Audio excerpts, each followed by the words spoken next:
If you thought NFL offenses looked bad around the league in Week 1, you weren't alone, and, as my Ringer colleague Zach Cram wrote, you weren't wrong.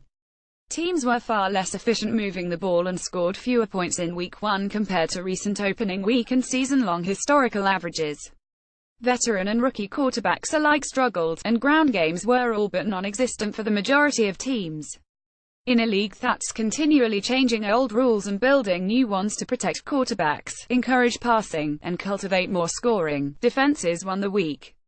So why were offenses so bad in Week 1? Are we seeing the start of a pendulum swing back toward defense-dominated football? Well, there's a good chance that the opening week of action was just a statistical anomaly and that quarterbacks, pass catchers, and running backs will bounce back this Sunday and over the rest of the season. But the substandard offensive play could be the first glimpse of a wider trend resulting from a confluence of factors, including a decline in offensive line play, an influx of explosive and dynamic defensive linemen, and a shortage of franchise-caliber quarterbacks. The NFL is a quarterback-driven league, so it was a little disconcerting to start the year with a Week 1 slate featuring less than scintillating matchups between Jared Goff's Rams and Scott Tolzien's Colts, Blake Bortles' Jaguars and Tom Savage's Texans, and Tyrod Taylor's Bills and Josh McCown's Jets. Goff played surprisingly well, and the fact that both Tolzien and Savage got benched in favor of exciting young passes in Jacoby Brissett and Deshaun Watson helped a little, but those developments were more than offset by terrible performances by Andy Dalton, 4 interceptions, Carson Palmer 5.6 yards per attempt, 3 picks, and Eli Manning 5.8 YPA, 1 interception. Add in substandard outings by Tom Brady, 44% completion rate, 0 touchdowns, 70 passer rating, Phillip Rivers 192 yards at 5.8 YPA, Cam Newton 56%, 171 yards, Russell Wilson 52%, 158 yards, 0 touchdowns, or 1 lost fumble, 70 passer rating, and Kirk Cousins 58%, 72.9 passer rating, and a lack of outstanding performances to make up for those flaws. And it was easy to wonder if the NFL has a quarterback problem. The league still depends on an aging cadre of top-tier signal callers to carry many of its top teams. As our Kevin Clark wrote in August, roughly half of the league's starting signal callers will be 30 or older this season, and as the likes of Brady, Manning, Rivers, Palmer, and Ben Roethlisberger inevitably start to decline and eventually retire, they'll need to be replaced.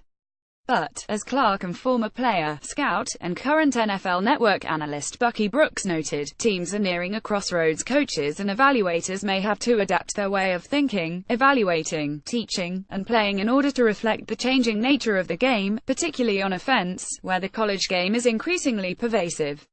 Quarterbacks in traditional pro-style schemes often must learn a totally different language, go through more complex read progressions, and operate more frequently under center rather than out of the shotgun. We've seen teams start to adopt more college-style run-pass options, shotgun looks, and spread formations, but the evolution may be slower right now than it needs to be for the league to fill a deficit of quarterback talent coming from the college game. But the offensive problem isn't just an issue of millennial passers who aren't familiar with 7-step drops. Quarterbacks at every level depend on the guys blocking in front of them, and the quality of offensive line play in the NFL is at an all-time low. As I wrote about in June, coaches and front office folks have voiced their concerns about this trend for a few years now in much of the college game. Rather than firing out of a stance at the snap and hitting the guy in front of them, offensive linemen are more often tasked with a zone and occupy style of blocking. Without much game tape to evaluate whether these college linemen can generate power, stay engaged on a block, or even operate out of a three-point stance one hand on the ground, teams have instead leaned on athletic measurables with an eye toward longer-term development. In some cases, it's simply a projection based on body style and movement skills, with the assumption that coaches can just teach these guys how to play pro football once they get to that level. Of course, the Coach Em-Up game plan is made even more difficult with the practice time constraints that the 2011 CBA puts on teams. Coaches essentially must pack a graduate-level course on the nuances of the playbook and NFL game into a few weeks of OTAs and training camp in order to get the linemen ready for the field. Add in the fact that much of the time coaches do have with their players is limited to CBA-mandated non-padded, non-contact practices, and players often head into the season with just a handful of full-contact, full-speed preseason reps. Those restrictions have led to a position group that's traditionally been considered one of the safer bets in NFL draft to bust out of the league all too frequently of late. Exacerbating all of these issues on offense is the fact that defensive linemen are getting more powerful, more explosive, and just plain faster year after year. Increasingly, the best high school athletes, many of whom would fit into the size mold of an elite offensive lineman, are playing on defense, where there's higher earning potential. Hitting the quarterback is more glamorous than protecting him, and the opportunity to do a sack dance on national TV is too enticing. So, instead of facing a defensive line with maybe one top-tier pass rusher, you're seeing more teams with 2 or even 3 guys that can get after the passer from all over the line. Outside of a select few Hall of Famers like Reggie White, Joe Green, Warren Sapp, John Randall, and some others, defensive tackles have historically been more oriented toward stuffing the run. They've been more relied upon to anchor a line than offer much pass rush upside, and frequently fit a rotund 340-pound-plus prototype, hi, Ted Washington. All that has changed with the explosion of passing in the NFL, and we've entered a golden age of uber-athletic interior pass rushes. That position group is now more commonly manned by muscled-up sub-300-pounders with both the power to bull rush and the agility and grace to run around offensive linemen in the blink of an eye. More than a few game changers among this group come to mind: Jacksonville's Calais Campbell and Malik Jackson, Philadelphia's Fletcher Cox and Timmy Jernigan, Green Bay's Mike Daniels, Seattle's Sheldon Richardson and Michael Bennett, Los Angeles Rams' Aaron Donald, Tampa Bay's Gerald McCoy, Houston's J.J. Watt, Miami's Ndamukong Suh, Cincinnati's Geno Atkins, Tennessee's Jurrell Casey, Carolina's Cowan Short and Star Lotulelei. I could go on, but that's a good start. A good chunk of these guys had a direct hand in Week 1's offensive slog. Cox, lining up to the inside of Brandon Graham in the Eagles' win over the Redskins on Sunday, stunted to the outside as Graham dropped into coverage, beat right tackle Morgan Moses around the edge, and forced a Cousins fumble, which the Eagles recovered. In the third quarter, the newly acquired Jernigan easily blew past Redskins guard Sean Lauvao. It literally left Lauvao diving after him, and rocked Cousins for a sack. A big part of the reason that Seattle was unable to get anything going on offense was the singular effort of Daniels. Play after play, Daniels disrupted Wilson's ability to throw from the pocket and smashed his way into run lanes to throw off the rushing attack. I give credit to Daniels, he played a heck of a football game, Seahawks head coach Pete Carroll said after the game. He gave us some problems and we didn't deal with him as well as we thought we would. For Carolina, Lotulelei and Short consistently wreaked havoc behind San Francisco's line. Short bullied through blocks to eliminate run lanes, while Lotulelei beat double teams to finish what Short had started. Here's a half sack he shared with Julius Peppers, but was facilitated by Short's penetration at the snap. Of course, we can't talk about interior defensive line game records this week without bringing up the Jaguars' 10-sack performance against the Texans.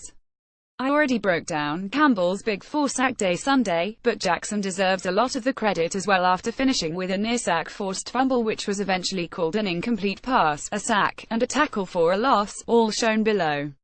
Hell, Jackson could have had another sack on the day when he surged past center Nick Martin, but he got into the backfield so easily that he thought it was a screen pass and held up to defend that instead. That's just the tip of the iceberg when it comes to the impact these interior defenders can have on an offensive game plan, and there were plenty of other examples from Sunday's games alone. Plus, we weren't able to see what Suh and McCoy could do this week as the two teams postponed their game due to Hurricane Irma, and because he had just ended his holdout, we missed out on a chance to see what Donald could do against a porous Indianapolis line. Teams are more able than ever to field effective pass rushers at every spot on the defensive line. And, as these defensive pass rush units have lined up more frequently against inferior offensive linemen, they've become more and more effective at getting pressure with just 4 rushes. Last year, teams blitzed defined as sending 5 pass rushers or more just 27.4% of the time, a 5.8% drop from the 2010 season, per the Football Outsiders Almanac. And despite the fact that offensive lines faced a decade-low 4.24 pass rushes per dropback, quarterbacks faced pressure on a decade-high 20.3% of their dropbacks. We could see those numbers diverge even further in 2017. Now, instead of having to frequently blitz a defensive back or linebacker in order to pressure the quarterback, teams can simply send their best 4 rushers at the quarterback on passing downs while dropping 7 players back into coverage. For those teams with bad offensive lines who can't just line up with their 5 guys and block a 4-man rush, they must ask the quarterback to get rid of the ball quickly, utilize a max protect blocking scheme, i.e., keep running backs and tight ends in to help slow those rushes. In those cases, it may help slow the pass rush down, but it leaves a major disadvantage downfield, as Brian Baldinger explained. Here, the result, you get quarterbacks trying to throw to 2 or 3 pass catches downfield against 7 defenders in coverage, simply because their offensive line alone can't protect them long enough to get a throw off. Football is still a numbers game, and 3-1-7 is a losing battle. Offenses around the league still have plenty of time to look at the tape, find solutions, and bounce back. That's the great thing about football, it constantly evolves, and coaches are paid to deal with the ever-changing schemes and strategies they see from their opponents. But the lack of game-ready offensive linemen coming through the draft remains a real issue teams must deal with, especially with a parallel surge of highly athletic defensive linemen. And, sooner or later, the league's going to have to deal with a major changing of the guard at the quarterback position as elite veterans begin to hang up their cleats.